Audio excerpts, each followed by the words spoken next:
grâce à des tubes devenus planétaires comme Around the World, One More Time, Get Lucky ou encore Instant Crush, les Daft Punk se sont affirmés au fil des ans, et à partir des années 90, comme l'une des références absolues de la musique électro.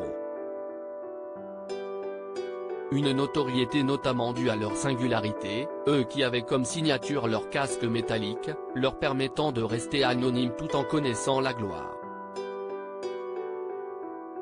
Mais ce mercredi 5 avril, Thomas Bangalter, l'un des deux musiciens, est apparu à visage découvert sur les ondes de France Inter. Et s'il est déjà apparu publiquement sans casque, notamment dans les tribunes du Stade de France pour assister à un match des Bleus, cela reste un événement très rare.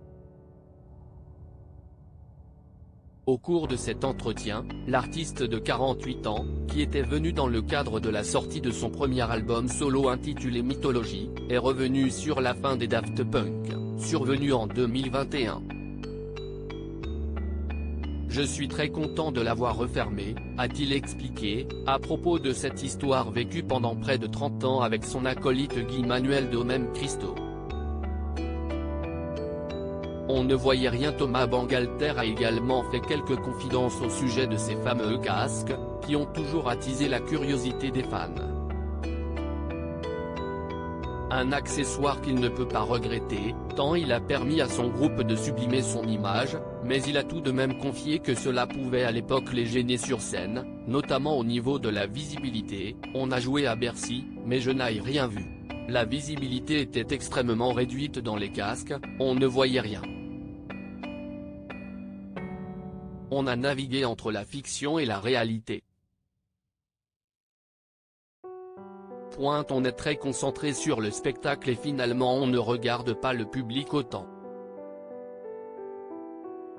Un casque qui a tout de même eu quelques avantages pour Thomas Bangalter, dont celui de ne pas vivre sa célébrité et celle de sa compagne la grande actrice Élodie Boucher comme un handicap au quotidien. Comme nous-mêmes ne sommes pas trop sollicités, nos garçons, Tara Jay, née en 2002, et Roxane née en 2008 en bénéficient. Ils vont d'ailleurs dans une école publique de quartier. On pourrait bien entendu les inscrire dans des établissements où il n'y a que des enfants comme eux, on n'a rien contre d'ailleurs, mais pour l'instant on ne voit pas la nécessité, avait notamment expliqué la comédienne dans les pages de gala il y a quelques années, lorsque son chéri était encore actif avec son mythique groupe.